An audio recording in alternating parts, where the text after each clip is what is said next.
নমস্কার, আজকে আপনাদের জন্য নিয়ে এসেছি একটি নতুন হেলথ রিক্রুটমেন্টের আপডেট, যেখানে কাজের সুযোগ রয়েছে পশ্চিমবঙ্গে। হ্যাঁ, এই নিয়োগটি করছে AIIMS Kalyani, that is All India Institute of Medical Science Kalyani. এটি একটি ICMR ফান্ডেড প্রজেক্ট, যার নাম আপনি অফিসিয়াল বিজ্ঞপ্তিতে পেয়ে যাবেন। সেটির আন্ডারেই নিয়োগটি হচ্ছে। এখানে যে পদে নিয়োগ করা হবে সেটি হলো project research scientist two non medical. শিক্ষাগত যোগ্যতাটি কীরকম লাগবে একবার দেখুন।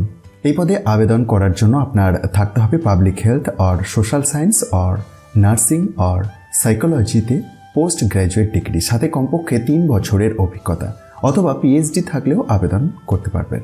এই পদের জন্য মাসিক বেতন দেওয়া হবে ৬৭,০০০ টাকা প্লাস HRA। সর্বোচ্চ বয়স 40 বছর। এখানে আবেদন করতে হবে সম্পূর্ণ অনলাইন মোডেতে। একটি গুগল ফর্মের মাধ্যমে আবেদন করতে হবে। আপনার সমস্ত ডকুমেন্ট যেমন ফটো, শিক্ষাগত যোগ্যতা, অভিজ্ঞতার প্রমাণ, এই সমস্তগুলিকে একসাথে একটি PDF ফাইলের মাধ্যমে আপলোড করতে হবে। আবেদন করার শেষ সময় দিয়েছে এই বিজ্ঞপ্তি প্রকাশের 15 দিনের মধ্যে। হ্যাঁ, বিজ্ঞপ্তিটি প্রকাশ পেয়েছে 5/5/2026 তারিখে, অর্থাৎ মে মাসের 5 তারিখে বিজ্ঞপ্তিটি প্রকাশিত হয়েছে ওয়েবসাইটেতে। এই চাকরিটি সম্পূর্ণ চুক্তিভিত্তিক।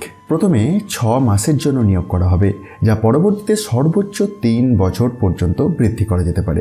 এটি কোনো স্থায়ী চাকরি নয়। প্রথমে আবেদনপত্র যাচাই করে শর্ট লিস্টিং হবে, আর শর্টলিস্টেড প্রার্থীদের নাম অফিসিয়াল ওয়েবসাইটেতে প্রকাশ করা হবে।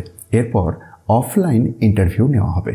ইন্টারভিউয়ের জন্য কোনো TA বা DA প্রদান করা হবে না। তাই আপনি যদি এই পদের জন্য যোগ্য হয়ে থাকেন, তাহলে দেরি না করে দ্রুত আবেদন করুন। এই ধরনের গুরুত্বপূর্ণ চাকরির আপডেট পেতে আমাদের চ্যানেলটি সাবস্ক্রাইব করুন, ভিডিওটি লাইক ও শেয়ার করতে ভুলবেন না। ধন্যবাদ।